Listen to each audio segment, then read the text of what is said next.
Tiga hal terbodoh yang saya beli dan sesali di usia 20 tahun.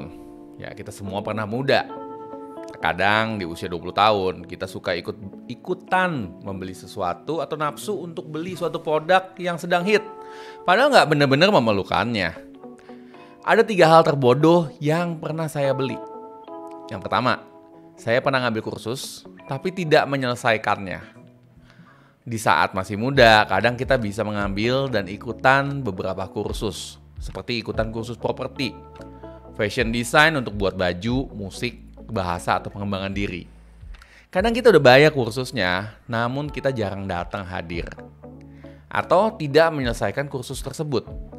Sehingga uang yang telah kita keluarkan, ya menjadi sia-sia. Jika kita tidak mengutilisasi kursus tersebut untuk jadi sesuatu yang bisa menghasilkan pendapatan. Semisalnya, kalau Anda lakukan kursus properti, kita bisa jadi agen properti jualan rumah. Kursus fashion design, kita bisa gunakan itu untuk jualan baju. Kursus memasak, kita bisa jualan makanan. Kursus bahasa, kita bisa jadi translator atau jadi tour leader. Kursus NLP, kita bisa jadi trainer NLP atau jadi coach. Saya sempat kursus bahasa Perancis. Dan sekarang, untuk mesen makanan aja pakai bahasa Perancis gak bisa. Nyesel banget buang waktu dan buang uang.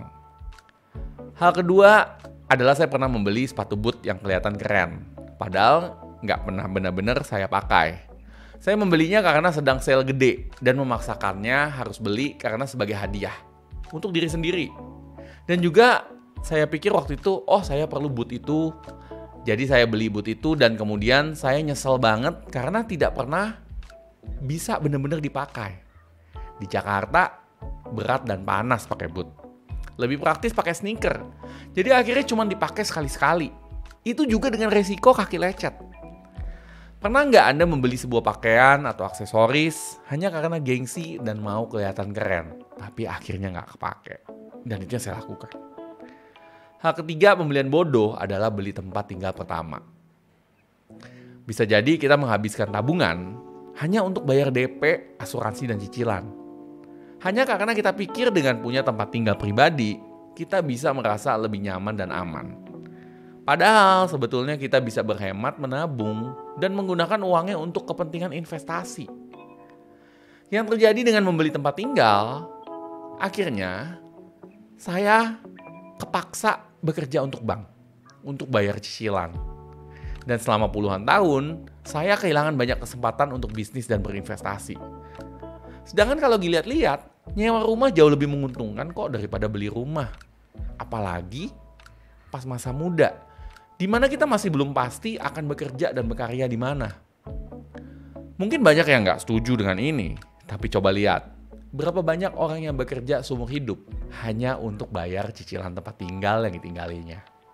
Sekian sharing singkat saya hari ini. Semoga Anda maupun anak Anda tidak mengikuti jejak pembelian terbodoh yang pernah saya lakukan.